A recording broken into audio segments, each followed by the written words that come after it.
দিল্লির যারা আর কি জমিদার তারা আর কলকাতা আসার সাহস দেখাবে না। যেখানে কোনো গোলাগুলি নেই, যেখানে কোনো ধর্ষণ নেই, যেখানে কোনো চুরি ডাকাতি রাহাজানি নেই, শুধু একটা উক্তির জন্য একজন মানুষকে, সভ্য সমাজের স্বীকৃত মানুষকে, একজন কবিকে তাকে সমন পাঠানো, এটার বিরোধিতা আমরা মুক্ত কণ্ঠে করছি। নির্বাচন কমিশন তো একেবারেই চায়নি যে নির্বিঘ্নে এই ভোট হোক। আমার মনে হয়, আমি ব্যক্তিগতভাবে মনে করি যে নির্বাচন কমিশন প্রথম থেকেই একটি রাজনৈতিক দলের মদতপুষ্ট কমিশন হিসেবে, নির্যাতন কমিশন হিসেবেই বাংলার মানুষের ওপরে আছড়ে পড়েছিলেন। এসআইআরের নামে সাধারণ মানুষের যে দুর্গতি হয়েছে, এসআইআর চলাকালীন যতজন বাঙালি মারা গিয়েছেন, সেই সমস্ত কিছু মিলিয়ে নির্বাচন কমিশনের খুব ইতিবাচক মনোভাব কিন্তু আমরা সর্বদা দেখতে পাইনি। সেক্ষেত্রে আমি বারবার বলবো যে এটা বাংলার মানুষের জয়, যে তারা নির্বাচনের দিন, প্রথম দফার নির্বাচনের দিন এরকমভাবে রাস্তায় নেমে তারা বুথে গিয়ে ভোট দিয়েছে। এই প্রতিবাদটা যে কোনো সাংস্কৃতিক মনস্ক মানুষের হওয়া উচিত। তারা হয়তো রাস্তায় অনেকে নামছে না, কিন্তু তারা কিন্তু মনে মনে প্রতিবাদ জানাচ্ছে। তার কারণ হচ্ছে, এমন একটা কারণে এই জিনিসটা হচ্ছে, সেটা হচ্ছে যে একসময় আরএসএস বলেছিল যে কবর থেকে সংখ্যালঘুদের তুলে এনে তাদেরকে উপভোগ করা যেতে পারে।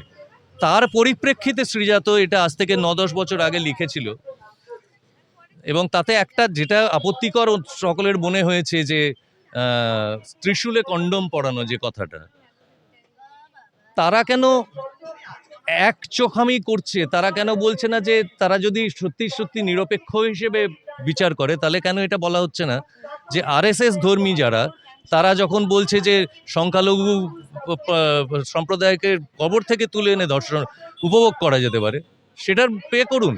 তবে আমার মনে হয় আমাদের যতদূর জ্ঞান, খুব বেশি নেই, তবু বলবো এখন অনেক কিছু ন্যায় সংহিতা ইত্যাদি ইত্যাদি হয়েছে, ভারতীয় ন্যায় সংহিতা, কিন্তু এই ধরনের যেখানে কোনো গোলাগুলি নেই, যেখানে কোনো ধর্ষণ নেই, যেখানে কোনো চুরি ডাকাতি রাহাজানি নেই, শুধু একটা উক্তির জন্য একজন মানুষকে, সভ্য সমাজের স্বীকৃত মানুষকে, একজন কবিকে তাকে সমন পাঠানো, এটার বিরোধিতা আমরা মুক্ত কণ্ঠে করছি। নির্বাচন চলাকালীন এরকম একজন কবিকে জেলে পড়ে তারপর নির্বাচন কমিশন এসে করা যে এটা কোনো ভুল হয়েছে, সেই বিষয়টা কিভাবে? নির্বাচন কমিশন এখন ঢোক গিলতে শুরু করেছে। তার কারণ হচ্ছে তারা বুঝতে পেরে গেছে যে সাধারণ মানুষ তাদের বেশিরভাগ কথা আর বিশ্বাস করছে না। নির্বাচন কমিশন তো এটাও বলেছিল যে না, আমরা তো বলিনি যে রাজ্যের সমস্ত মদের দোকান বন্ধ, কিন্তু মদের দোকান বন্ধ হয়েছে এবং তাদের নির্দেশেই হয়েছে। এটা মানুষকে এখন ঢোক গেলার সময় নয়। নির্বাচন কমিশন হোক আর সুব্রত গুপ্ত হোক, যেই হোক, তারা কিন্তু এইটুকু বুঝতে পেরে গেছে যে বাংলার মানুষ আজকে কিন্তু তাদের যা যা কিছু কি বলবো, মানে তারা মানুষের বিরুদ্ধাচরণ যেভাবে করেছে, মানুষকে যেভাবে রাস্তায় নামিয়েছে, লাইনে দাঁড় করিয়েছে, কষ্ট দিয়েছে, নির্যাতন করেছে, তার বিরুদ্ধে কিন্তু সাধারণ মানুষ আজকে জেগে উঠেছে। এবং গতকালের 23 তারিখের নির্বাচনের ভোটের পার্সেন্টেজ সেটাই দেখিয়ে দিচ্ছে যে মানুষ কিন্তু আর ছেড়ে কথা কইবে না।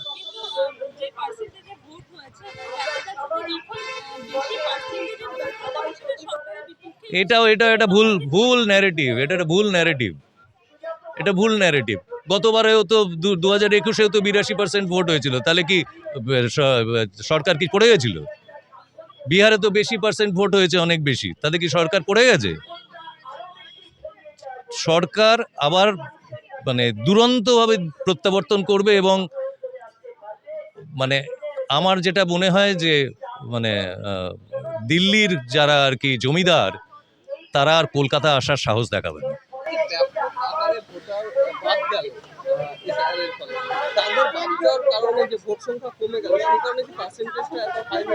এটা তো অবভিয়াস। ধরুন 100 জন ছিল, সেখান থেকে আপনি যদি 16 জনকে বাদ দিয়ে দেন, তাহলে 84 জনের মধ্যে 100 জনের মধ্যে 82 জন দিয়েছিল ভোট। এবারে ধরুন 84 জনের মধ্যে 82 জন হচ্ছে, তো 82 জনটা কমছে না, বরঞ্চ যারা ভোট দেয়নি আগের বারে, এরকমও তো অনেক আছে, মৃত ভোটার ছিল, যে অনেকে ভোট দিতে আসে না, অন্য জায়গায় থাকে, তারা আসে না, তারাও দূর দূরান্ত থেকে এসে ভোট দিয়েছে শুধুমাত্র বাংলাকে জেতাবার জন্য, বাঙালির অস্তিত্বকে মানে যাতে নষ্ট নয় তার জন্য, এবং বাঙালি অস্মিতার জন্য। অভিযোগ এসেছে যে ইভিএম মেশিন নাকি খারাপ ছিল, যেখানেই ভোট এবং কারচুপি হচ্ছে। বিজেপির কাছে যাচ্ছিল এবং মানুষ সজাগভাবে সেই ভোট থামিয়ে আবার চলছে। মানুষ কি সজাগ হচ্ছে? সেটাই তো বলছি, মানুষ এখন অনেক সজাগ। আজকে কোনো রকমভাবে এই রাক্ষস দানবরা যেভাবে মানে পেষণ চালাচ্ছে তার তা তা কিন্তু আর পেরে উঠছে না। সেটা কিন্তু গতকালকের নির্বাচনে আমরা দেখে নিয়েছি। যতই চেষ্টা করুক কিছুতেই কিছু করে উঠতে পারবে না। দফার ভোট এবং সেখানে রেকর্ড পরিমাণে ভোট কিভাবে দেখছেন? এটা আসলে বুঝিয়ে দিল যে বাংলার মানুষ এসআইআরে যে চক্রান্ত হয়েছিল, যেভাবে বাঙালিকে বাদ দেওয়ার যে চক্রান্ত হয়েছে, মহিলাদের বাদ দেওয়ার যে চক্রান্ত হয়েছে, সংখ্যালঘু মানুষদের বাদ দেওয়ার যে চক্রান্ত হয়েছে, তার বিরুদ্ধে বাংলার মানুষ 100 প্রায় 100 ভাগ এরকম উদাহরণ তো আগে কখনো দেখা যায়নি, তারা রাস্তায় নেমে ভোট দিয়েছেন। এবং সেইভাবে কোনো অশান্তির ঘটনা ঘটেনি পশ্চিমবাংলার ভোটে নির্বাচনে।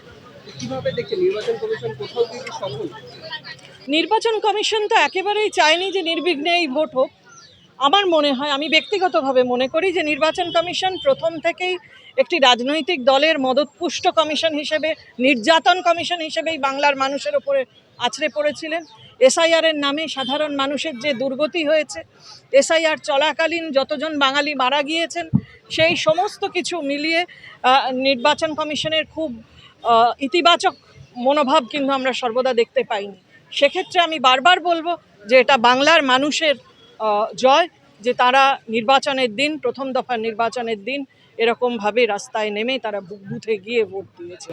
আমরা দেখি যে অনেক ভোটার ভোট দিতে পারলেন না। এই ভোটার ছাড়া ভোট হলো, এটা কতটা গণতান্ত্রিক বলে মনে করছেন? এটা গণতান্ত্রিকভাবে একেবারেই অকাম্য ছিল। আমরা একেবারেই চাই না যে ভারতবর্ষের একজন নাগরিকও এই গণতন্ত্রের যে উৎসব নির্বাচন প্রক্রিয়া, মানে পৃথিবীর যেটা সব থেকে বড় গণতন্ত্র, সেই গণতন্ত্রের নির্বাচন প্রক্রিয়ায় একজন মানুষও বাদ থাকুক। কিন্তু এই এসআইআর এর ফাংশনিংয়ের যে বিফলতা, নির্বাচন কমিশনের যে বিফলতা, সে কারণেই এই অবস্থা হলো মানুষের। কিছু মানুষ ভোট দিতে পারলেন না। এশিয়ার যে বিপুল সংখ্যক মহিলা ভোটার বাদ দিয়েছে এবং তার সত্ত্বেও মহিলারা বাইরে বেরিয়ে ভোট দিয়ে এসেছে এবং বারবার বিজেপি থেকে একটা মেয়েছে যে মহিলারা সুরক্ষিত নয় পশ্চিমবঙ্গে। কিভাবে দেখেন? দেখুন, দুটো বিষয়। একটা হচ্ছে যে মহিলারা বাদ গিয়েছেন এবং মহিলারা নেমে ভোট দিয়েছেন। যে মহিলারা বাদ গিয়েছেন তারা তো ভোট দিতে পারলেন না, কিন্তু বারবার একটা কথা উঠে এসেছে যে মহিলারা এই ভোটটা, বিশেষ করে এই নির্বাচন তাদের জন্য যারা এই নির্বাচনে যোগ দিতে পারলেন না। কাজেই এই নির্বাচনে যারা যোগ দিতে পারলেন না, আমার পরিবারের মানুষ, আমার পাড়ার মানুষ, আমার পরিচিত মানুষ যারা ভারতবর্ষের বৈধ নাগরিক, যারা এই নির্বাচনে যোগ দিতে পারলেন না, তাদের বিরুদ্ধে দাঁড়িয়ে মানুষ এই ভোটটা করেছেন।